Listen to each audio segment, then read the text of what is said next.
Assalamualaikum warahmatullahi wabarakatuh. Innal hamdalillah nahmaduhu wa nasta'inuhu wa nastaghfiruh wa na'udzu billahi min syururi anfusina wa min sayyiati a'malina. May yahdihillahu fala mudhillalah wa may yudlil fala hadiyalah. Asyhadu an la ilaha illallah wahdahu la syarikalah wa asyhadu anna Muhammadan abduhu wa rasuluh. Allahumma shalli ala Muhammad wa ala ali Muhammad kama shallaita ala Ibrahim wa ala ali Ibrahim innaka Hamidum Majid. Allahumma barik ala Muhammad wa ala ali Muhammad kama barakta ala Ibrahim wa ala ali Ibrahim innaka Hamidum Majid. Ikhwanu fiddin, ibu-ibu, bapak, saudara-saudara jamaah salat maghrib dan salat isya insyaallah Masjid At-Taqwa rahimakumullah. Alhamdulillah, tentunya sama-sama kita bersyukur kepada Allah Subhanahu wa taala. Kita masih diberikan kesempatan oleh Allah untuk beribadah, menjalankan ketaatan di pekan terakhir dari bulan Sya'ban, yang sebentar lagi insyaallah kita akan masuk pada bulan yang penuh dengan keberkahan, yaitu bulan Ramadan. Dan kesempatan malam hari ini insyaallah ini kajian ulang dari apa yang sudah disampaikan dari ustadz-ustadz kita.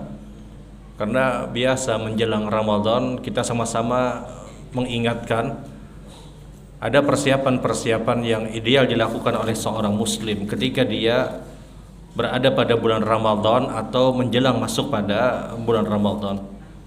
Dan berbeda atau tidak berbeda nanti penetapan awal Ramadan tidak kita permasalahkan, karena seluruh kita semua umat kaum muslimin begitu dewasa sudah untuk menyikapi perbedaan ini, berbeda ataupun tidak berbeda.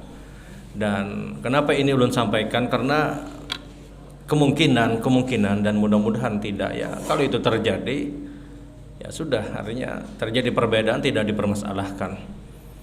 Karena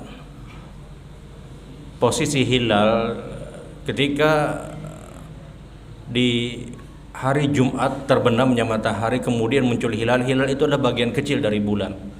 Dalam bahasa Arab itu hilal. Dia hanya berada pada ketinggian di 2 derajat sekian. Ulun lupa komanya berapa. Kurang lebih di 2 derajat. Kalau mengikuti metode ru'yah di tahun yang lalu dan tahun-tahun sebelumnya, posisi hilal berada di atas ufuk pada ketinggian di 2 derajat itu terlihat kalau melihat dan mengikuti metode ru'yah di tahun-tahun sebelumnya. Namun wallahualam, hari ini kita mendengar ada usulan untuk menaikkan tinggi hilal menjadi 3 derajat. Karta hujud siapa karena hendak meninggikan 3 derajat ini nah. Ulun sampai hari ini kada paham alur berpikirnya. Kalau mengikuti metode di tahun yang kemarin dan tahun-tahun sebelumnya, 2 derajat itu terlihat. Dan kita dapat kabar berita, ya setengah bulan yang lalu dapat berita, itu katanya sekarang harus ditinggikan di 3 derajat. Nanang menentukan tinggi 3 derajat yang ngungkar tahu. Kenapa tahu-tahu muncul usulan harus di 3 derajat? Ya jelas kalau 3 derajat itu tidak terlihat, karena hilal dia berada di ketinggian di 2 derajat. Jadi kalau mengikuti tahun yang lalu dan tahun-tahun sebelumnya, ru'yah dia menetapkan 2 derajat terlihat. Kalau mengikuti yang lampau, tahun semalam, tahun kemarin dan tahun-tahun sebelumnya, itu terlihat. Tapi kita dapat berita kurang lebih di 2 pekan yang lalu, ulun dapat berita katanya harus berada di 3 derajat baru terlihat. Nah ini yang kita artinya tidak mengetahui sebab kenapa tahu-tahu muncul 3 derajat. Nah inilah artinya yang terjadi, dan mudah-mudahan ya hendak 3 derajat hendak kayak apa ya, mudah-mudahan artinya semua kita bisa memaksimalkan Ramadan itu aja. Dan tidak perlu ada saling menyalahkan, karena pasti punya dalil. Pasti punya dalil. Yang hisab dia punya dalil. Hisab nih malah nang hisab nang hitung, kadang nang hisab nang ini kadang. Kalau bang hisab ini ada juga dalilnya, nggak ada. Ini karena dalil ini haram sudah. Yang hisab dia punya dalil, yang ru'yah pun juga punya dalil. Ya sudah, ahlan wa sahlan lil khilafiyah. Selamat datang perbedaan pendapat, tidak dipermasalahkan. Intinya jaga ukhuwah. Kadang mungkin di dalam rumah, dalam satu rumah ada yang berpuasa, ada yang kada berpuasa. Ya sudah, masing-masing punya keyakinan, masing-masing punya dalil. Asal kita jangan berdalil 4 orang banyak aja kan sudah ya. Ini bukan dalil, 4 orang banyak itu bukan dalil. Dalil itu adalah kita punya keyakinan.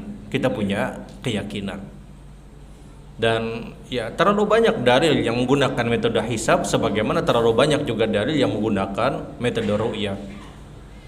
Kalau misalnya orang ru'yah mengatakan hisab ini bid'ah, tidak pernah terjadi di zaman Rasul, orang hisab akan berdalil dengan riwayat Imam Bukhari, inna ummatun ummiyatun la naktub wa la nahsub asyara hakadha wa hakadha. Kata Rasul, kita umat yang tidak bisa menghitung sekarang. Ya sudah, kata Nabi, berhubung kita tidak bisa menghitung bulan, kalau tidak 29 hari, 30 hari. Itu dulu. Sekarang ketika umat bisa menghitung, maka gugurlah pernyataan Nabi tadi. Rasul menyebutkan kita sekarang umat tidak bisa menghitung zaman Rasul. Ya sudah, kata Nabi, kalau tidak 29 hari, 30 hari, kata Rasul. Nah, ini yang digunakan oleh orang yang menggunakan metode hisab. Dalil metode hisab. Sehingga Rasul sebenarnya membuka ruang untuk menghitung kalau mampu. Kalau tidak mampu ya sudah 29 atau 30 hari. Ada orang juga mengatakan, oh ini memecah belah umat, memecah belah kaum muslimin. Tidak. Pemerintah pun kita tahu, walillahilham, segala puji milik Allah. Mereka pun memperbolehkan yang hisab silahkan, yang ru'yah juga diperbolehkan. Jadi pemerintah pun melegalkan. Nah, yang kadeda itu nang melihat pasang laut itu Naksabandia. Ini kada kakaruan Naksabandia nih, Bay. Pasang banyu, nah, besok puasa aja sih, Den. Puasa berduhulu, hari raya berduhulu ya biasanya. Atau bududi kalau nggak tapi paham ya Naksabandia nih. Ini jelas di luar dari apa yang ditetapkan dalam pemerintah kita. Jadi kalau ada tudingan, oh ini memecah belah umat, tidak. Pemerintah pun memperbolehkan. Dan kita punya pemerintah luar biasa, Masya Allah. Mereka memperbolehkan.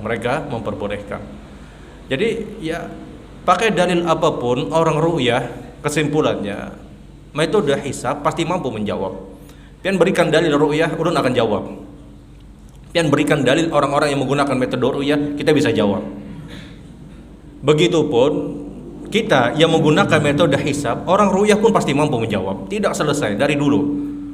Makanya sekarang orang tidak bicara lagi dalil. Ini sudah ketinggalan. Saling membid'ahkan dengan dalil itu sudah ketinggalan karena masing-masing punya dalil. Kita bicara perkenyataan, fakta di lapangan. Hilal di hari Jumat di 1 April dia berada di atas ufuk. Kenyataannya seperti itu. Masalahnya adalah dia hanya punya ketinggian di 2 derajat. Nah, di 2 derajat kalau mengikuti metode yang dulu, tahun yang kemarin, bahkan tahun-tahun sebelumnya, itu terlihat. Di 2 derajat itu terlihat. Namun wallahualam, apakah sekarang dinaikkan atau tidak jadi 3 derajat? Ini pun problem. Kalau orang hisab ingin protes itu bisa. Kenapa Anda naikkan di 3 derajat? Tapi kita tidak perlu untuk artinya saling mencerca. Nah, dia tinggikan di 3 derajat. Kalau ditinggikan di 3 derajat itu pasti tidak terlihat. Karena hilal dia berada di atas ufuk hanya di 2 derajat sekian. Nah, kenyataannya hilal berada di atas ufuk, ya sudah. Masalahnya adalah apakah itu terlihat atau tidak. Kalau orang yang menggunakan metode ru'yah, oh ya sudah ini tidak terlihat, maka mereka akan mengistikmal, menyempurnakan hari. Sabtu tidak masuk Ramadan, Ahad baru masuk Ramadan. Nah, orang yang menggunakan metode hisab, mereka tidak mempedulikan terlihat tidak terlihat, kenyataannya hilal di atas ufuk. Hendak berapa derajat aja yang penting dia di atas ufuk. Dan kaidah baku menyebutkan setiap matahari terbenam muncul hilal di atas ufuk, besoknya harus masuk bulan yang baru. Sehingga tidak mempedulikan ketinggian derajat oleh orang-orang yang menggunakan metode hisab. Kenapa mereka tidak mempedulikan? Karena terlihat tidak terlihat itu boleh jadi kita punya problem alat. Hilal yang nyaman kayak ini Pak. Orangnya ada di masjid tapi kada kelihatan.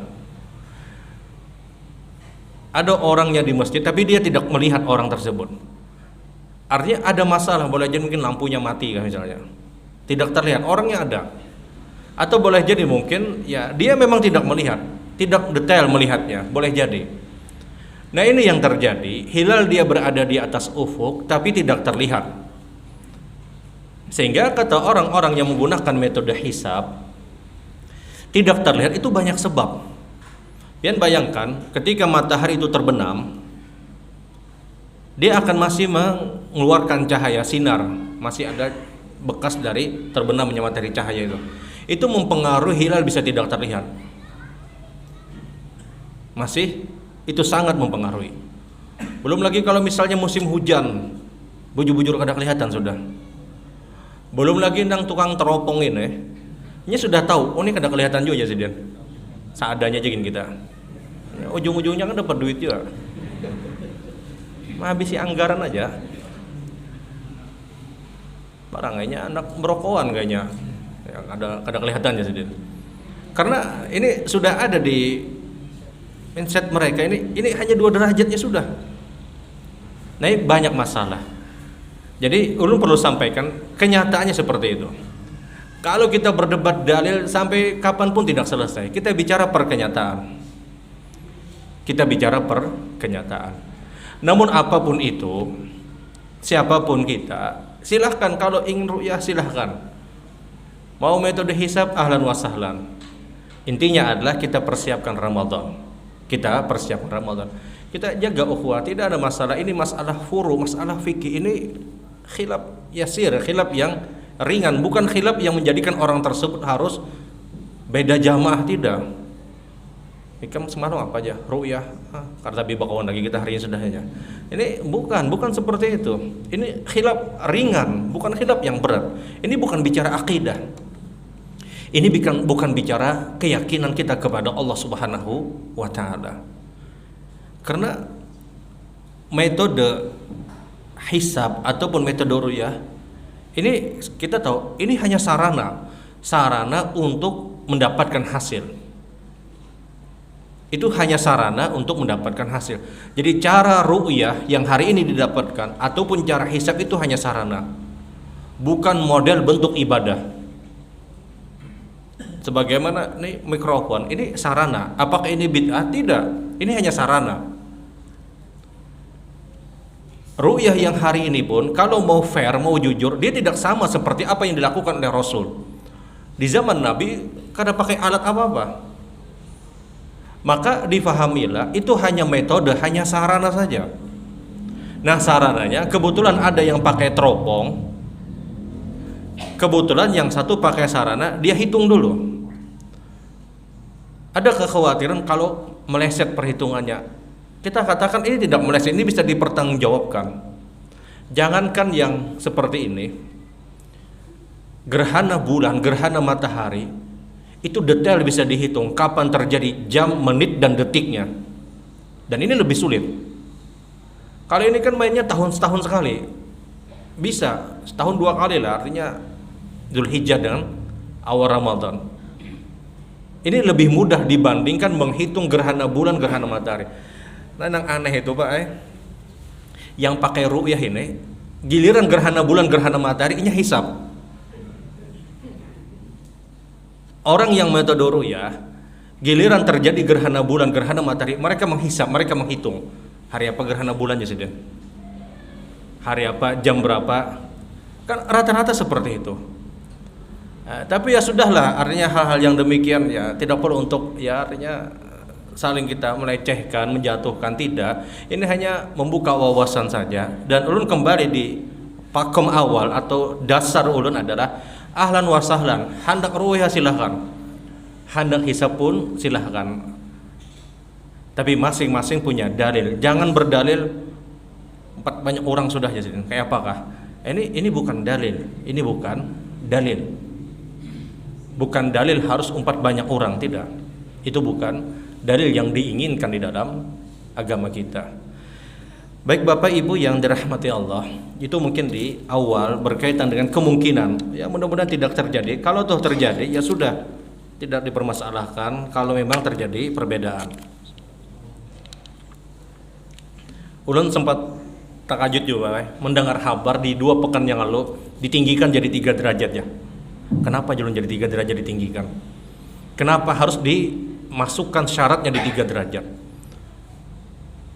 Beberapa bulan yang lalu kita sudah tahu ini bersama. Kenapa dia 2 derajat? 2 derajat itu terlihat. Tahu-tahu kita dapat berita baru 3 derajat. Ada usulan 3 derajat. Ada usulan 3 derajat. Kalau usulan di 3 derajat itu sebab alasannya adalah Muhammadiyah gara-garanya mau memakan beduhulu supaya kada mau umpati Muhammadiyah, kita ganti 3 derajat. Ini tanggung jawabnya besar pada kehidupan akhirat. Kita tahu Muhammadiyah pengumuman beduhulu.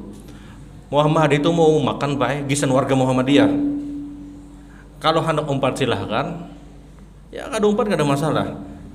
Muhammadiyah kita tahu dia sudah pengumuman beberapa waktu yang lalu. Nah kalau sebab ditinggikannya derajat menjadi 3 itu supaya kada sama, ini besar, tanggung jawabnya besar, berat. Tapi kalau ada alasan-alasan ilmiah ya silahkan. Kalau ada alasan-alasan ilmiah ya silahkan. Tapi berpikirnya seperti ini, kalau itu alasan ilmiah, alat hari ini lebih canggih daripada alat yang tahun yang lalu. Tahun yang lalu 2 derajat itu terlihat. Tahu-tahu sekarang 2 derajat dianggap tidak terlihat.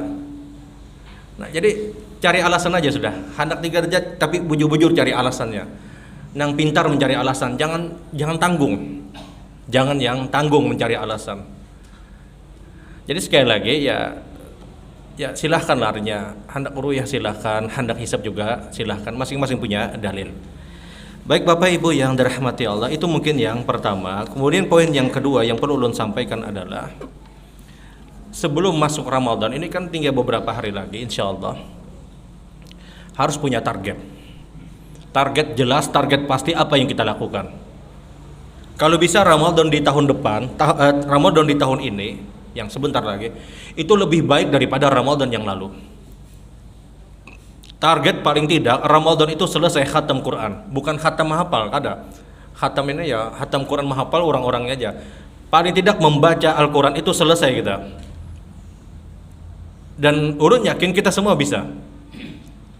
Orang-orang terbaik sebelum kita, mereka khatam Al-Quran itu tidak hanya sekali 2 kali, ada yang 10 kali, ada yang sekian kali. Ingat kita punya 24 jam yang juga dimiliki oleh orang-orang terbaik sebelum kita. Sama-sama seharian. Mereka selesai Al-Quran, khatam Al-Quran itu tidak hanya 1 kali. Kita harus punya target. Ini bulan Ramadan di tahun ini, bujur-bujur khatam Al-Quran. Kita selesaikan Al-Quran. Setiap huruf yang kita baca di dalam Al-Quran itu dinilai paling tidak 10 kali lipat. Bayangkan pian mulai Bismillahirrahmanirrahim itu berapa huruf sudah? Dia selesaikan Al-Fatihah, dia selesaikan Al-Baqarah, Al-Imran, An-Nisa dan seterusnya. Berapa huruf yang dia dapatkan? Bujur-bujur diniatakan ini harus selesai Al-Quran. Apalagi mohon maaf nang kada pernah khatam Al-Quran ya paling kada sekali barang seumur hidup. Namun perai lalu kayak apa? Cita-citanya masuk surga. Ya paling tidak kita khatam Al-Quran, selesaikan Al-Quran. Ingat sekali lagi kita punya 24 jam yang dimiliki oleh orang-orang terbaik sebelum kita. Mereka juga 24 jam. Kalau bisa misalnya persiapannya itu maksimal nukar Quran nang hanyar gapian misalnya, supaya agak niat lah sedikit. Ya dia baca. Sehari dia tuntaskan 1 juz. 1 juz itu hanya 10 lembar, kurang lebih 10 lembar. Itu bisa selesai. Belum ada punya jamaah malah di Masjid Al-Jad itu 3 harinya selesai Al-Quran. 3 hari selesai. Jadi sehari itunya 10 juz itu membaca. Nah kalau imam di Masjid Al-Jad, pian mungkin pernah dengar Ustadz Agus Salim, itu merojah Al-Qur'annya, beliau hafal 30 juz, sehari itu paling kada 3 juz, dan itu sudah sekian puluh tahun. 3 juz itu merojahnya, mengulang hafalannya. Selama ulun menjadi makmum, tak keliling di Banjar di mana, yang ulun tahu ini satu-satunya imam yang tidak pernah salah. Tidak pernah salah bacaannya. Ya, kalau salah itu wajar sekali dua, ini kada pernah salah. Dan merojahnya luar biasa. Jadi kembali sekali lagi bahwasanya khatamkan Al-Quran, kita harus punya target. Jangan target itu biasa. Punya target, ini khatamkan Al-Quran di Ramadan ini. Kemudian yang kedua, target yang lain juga adalah tarawih itu jangan dilepas kecuali harus berjamaah. Tarawih itu mutlak benar-benar berjamaah. Rasul ketika meninggalkan tarawih berjamaah, beliau punya alasan ketika itu. Nabi itu hanya kurang lebih 3 atau 4 hari tidak tarawih berjamaah bersama sahabat. Tarawih berjamaah 3 atau 4 hari berjamaah, sisanya beliau sendiri. Itu sahabat ketika tanya, "Ya Rasulullah, kenapa tidak tarawih berjamaah?" Alasan Nabi ketika itu adalah khasyitu an tufridu alaikum.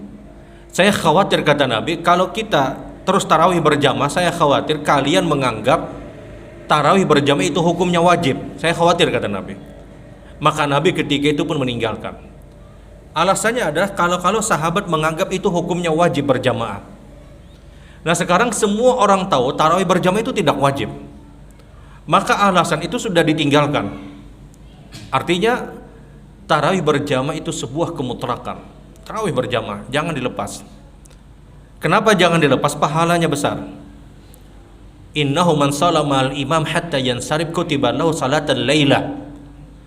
Sesungguhnya kata Rasulullah, seorang yang mengerjakan salat tarawih berjamaah bersama imam sampai selesai, sampai witir selesai, sungguh kata Nabi telah dicatatkan salat malam sepanjang malam.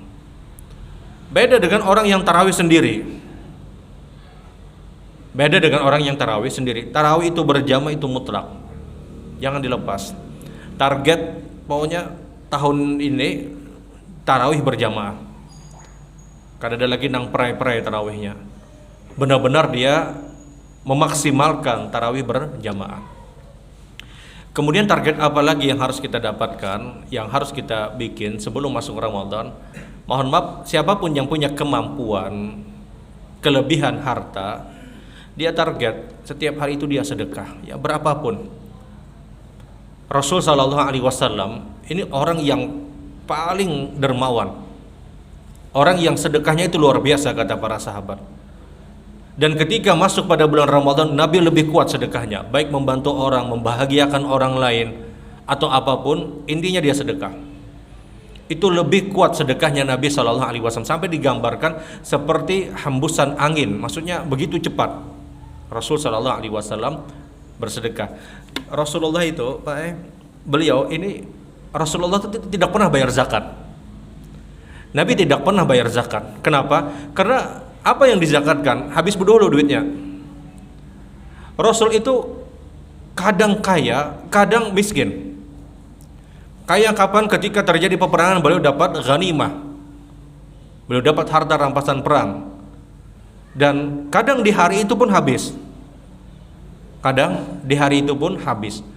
Jadi kalau tanya apakah Rasul pernah berzakat? Nabi tidak pernah berzakat. Belum sampai nisab, belum sampai haul, sudah tidak mencukupi untuk berzakat. Dan itu adalah Rasul Sallallahu Alaihi Wasallam.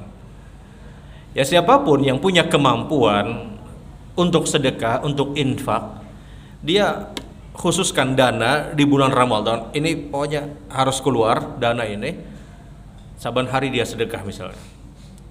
Karena pahalanya beda. Ibadah yang terjadi di bulan Ramadan itu pahalanya beda dengan ibadah yang terjadi pada bulan-bulan yang lain.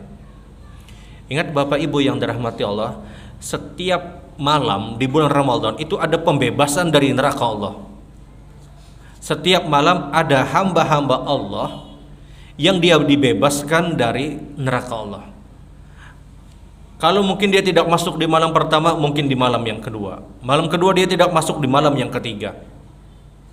Dan ketika dia maksimalkan ibadah, boleh jadi dengan sebab maksimal ibadah tersebut, dia mendapatkan pembebasan dari neraka Allah Subhanahu wa ta'ala. Dan kita tahu ini diantara keutamaan Ramadan. Jadi dia harus punya target jelas, target pasti. Agar apa? Agar masuk Ramadan itu dia benar-benar sudah siap. Tolak ukurnya seperti ini. Kebaikan kita itu di tahun kemarin, Ramadan kemarin itu diterima oleh Allah kapan? Ketika al-hasanatul lati ba'daha. Ramadan tahun lalu itu dianggap baik oleh Allah. Ketika di Ramadan yang berikutnya ini, amal ibadah kita paling tidak sama kualitasnya atau lebih baik. Seperti ini Pak, tolak ukur ibadah kita itu diterima, tolak ukur ibadah kita itu baik, diterima adalah kalau kita melakukan ibadah yang serupa pada kesempatan berikutnya, atau kita melakukan kebaikan-kebaikan yang lain, terbuka pintu-pintu kebaikan yang lain. Ini isyarat kuat ibadah tersebut diterima sebelumnya. Contoh, tarawih dia itu diterima kapan? Ketika besoknya dia tarawih lagi. Al-hasanatul lati ba'daha. Kebaikan yang dia bangun, yang dia kerjakan, itu diterima kapan? Isyarat kuatnya diterima kapan? Ketika dia melakukan kebaikan yang serupa pada waktu berikutnya, atau terbukalah kebaikan-kebaikan yang lain. Ramadan kita diterima di tahun yang lalu, ketika Ramadan yang berikutnya kita paling tidak punya kualitas yang sama atau bahkan lebih baik. Tapi sebaliknya, wa iyadzubillah, ibadah kita yang tahun lalu tidak diterima, ketika ibadah berikutnya di kesempatan berikutnya kita lebih jelek, itu isyarat tidak diterima. Dan ini kaidah penting. Sama, ketika kita melakukan kebaikan apapun, maka kebaikan berikutnya itu sama atau tidak kualitasnya. Kalau kualitasnya sama atau bahkan lebih baik, maka ini isyarat ibadah dia diterima. Al-hasanatul lati ba'daha. Kebaikan yang diterima ketika dia punya kebaikan yang sama atau kebaikan-kebaikan yang lain yang dilakukan pada kesempatan berikutnya. Nah, itu target yang harus kita miliki. Kemudian yang sangat penting juga adalah, belum beberapa kali menyampaikan, ini saatnya perbanyak doa Allahumma balikna Ramadan. Ya Allah, sampaikan kami pada bulan Ramadan. Orang-orang terbaik sebelum kita, mereka 6 bulan sebelum masuk Ramadan mereka sudah doa, ya Allah, sampaikan kami pada bulan Ramadan. Kenapa ini doa diminta oleh orang-orang terbaik sebelum kita? Agar mereka punya niat bahwasanya mereka ingin benar-benar berada pada bulan Ramadan. Beda dengan orang yang tidak berniat masuk pada bulan Ramadan seadanya saja, kualitas ibadahnya itu akan beda. Orang tahajud malah bangun untuk tahajud, dengan orang yang sebelumnya dia bersiapan untuk tahajud, itu kualitas sholat tahajudnya beda. Ada orang yang tahajud kemudian dia sholat dengan ala kadarnya, bajunya takbir Allah Akbar. Dengan orang yang dia bangun kemudian dia persiapkan pakaiannya, dia ganti pakaiannya, kemudian dia tahajud, kualitas tahajudnya beda. Karena dia punya persiapan lebih baik. Nah, doa itu salah satu persiapan kita. Sebab yang kedua, dan ini yang paling penting, kenapa itu doa selalu diminta oleh orang-orang terbaik sebelum kita? Kalau seandainya, mohon maaf, kita diwafatkan juga sebelum masuk Ramadan.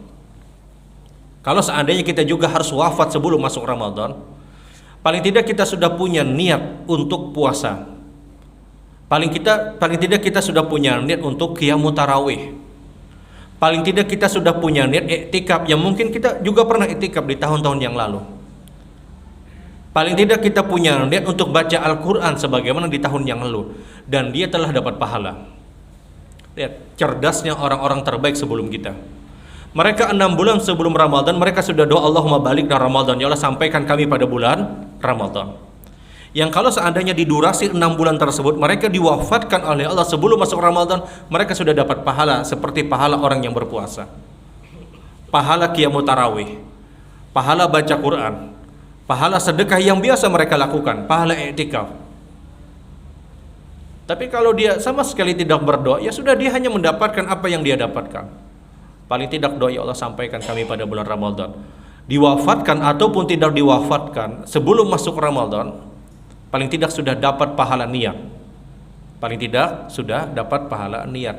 Ya, dia minta kepada Allah karena mohon maaf tidak ada yang berani memberikan jaminan kita itu pasti berada pada bulan Ramadan. Tidak ada yang berani memberikan jaminan. Nah, ini poin yang cukup penting untuk sama-sama harus kita pahami sebelum masuk Ramadan. Kemudian hal yang perlu Don sampaikan juga adalah pembatal-pembatal puasa dan pembatal pahala puasa. Ada perbedaan. Pembatal puasa itu wajib dia qadha, wajib dia ganti. Pembatal puasa yang disepakati makan minum dengan sengaja, mohon maaf berhubungan di waktu siang, kemudian muntah dengan sengaja, ini pembatal puasa yang disepakati. Muntah dengan sengaja itu dia masukkan jarinya, kemudian dia ke tenggorokan, kemudian dia muntahkan, itu yang sengaja. Tapi kalau ada orang mabuk di perjalanan, kemudian dia muntah, itu tidak disengaja. Atau ada orang yang sakit, tapi dia bertahan untuk tetap berpuasa, kemudian dia muntah, apakah batal? Tidak. Yang dimaksud adalah bi'amdin, dia sengaja ingin memuntahkan, itu yang dikatakan batal puasa. Sisanya ulama khilaf, sisanya ulama berbeda pendapat pembatal puasa ini. Hijamah misalnya, bekam. Apakah bekam membatalkan puasa, mengeluarkan darah yang bekam itu? Jumhur ulama menyatakan tidak membatalkan. Benar memang ada hadis Nabi SAW, janganlah kalian melakukan hijamah, bekam ketika kalian berpuasa. Tapi Rasul ihtajaman Nabi SAW huwa sha'im. Tapi Nabi berbekam ketika boleh berpuasa. Nah, kenapa Nabi melarang orang tersebut berbekam pada saat berpuasa, sementara Nabi berbekam? Alasannya adalah karena Nabi khawatir kalau orang itu berbekam pada saat berpuasa, dia akan lemah tubuhnya, sehingga mengakibatkan kemudaratan kepada dia. Tapi kalau dia masih kuat saja, ya silahkan sebagaimana perbuatan Rasul Sallallahu Alaihi Wasallam. Itu yang dijadikan khilaf. Namun jumhur ulama menyatakan itu tidak membatalkan. Kemudian apalagi yang dijadikan khilaf? Obat jantung yang dimasukkan di bawah lidah. Kan ada orang yang kalau dimasukkan ke bawah lidah. Apakah itu membatalkan atau tidak? Jumhur ulama menyatakan itu tidak membatalkan. Kenapa? Karena obat jantung yang diletakkan di bawah lidah, dia tidak pernah masuk ke lambung. Dia hanya untuk membuka ruang agar orang tersebut mudah untuk menetralkan jantungnya. Dan itu tidak akan pernah sampai ke lambung. Tanya ahli kesehatan. Sementara yang ulun tahu adalah dia tidak pernah masuk ke lambung. Dan dia prosesnya diisap, bukan ditelan. Karena kalau ditelan, maka obat tersebut akan gagal berfungsi. Obat tersebut akan gagal berfungsi. Sehingga yang ulun tahu, menurut pendapat jumhur ulama itu tidak membatalkan, karena dia tidak pernah menyentuh lambung, tidak akan pernah masuk ke dalam lambung. Karena yang dikatakan batal makan minum dengan sengaja tadi, yang dia ya artinya benar-benar masuk ke dalam lambung tadi. Kemudian apalagi obat asma yang di apa tuh ngarannya tuh Pak? Nah, yang di sedot ke tengah. Apakah ini batal atau tidak? Kembali jumhur ulama menyatakan tidak batal. Tidak dikatakan batal. Karena sekali lagi dia tidak akan pernah masuk ke lambung. Dia hanya membuka paru-paru yang mungkin terganggu pada saat itu. Sehingga tidak dikatakan batal. Namun ada pendapat yang batal, wallahu pendapat yang lebih baik dia tidak batal. Dalilnya apa? Dalilnya adalah Nabi ketika ditanya, "Ya Rasulullah, ketika kita berwudu, apakah kita masih berkumur-kumur dan istinsyak?" Istinsyak itu masukkan air ke dalam rongga hidung. Kata Rasul, silahkan. Tapi kalau engkau berpuasa, maka jangan berlebihan, kata Rasul. Dan kita tahu orang, sedikit lagi Pak, orang yang memasukkan air ke dalam rongga hidung atau dia berkumur-kumur, sedikit banyak mungkin 0, sekian mili itu masuk ke tenggorokan. Kumur-kumur ketika dia keluarkan, tidak semua itu bisa dia keluarkan. Pasti ada yang menempel di tenggorokan, itu pasti. Atau yang memasukkan ke dalam, tapi itu tidak dihukumi batal oleh Rasul. Tidak dihukumi batal oleh Rasul sallallahu alaihi wasallam.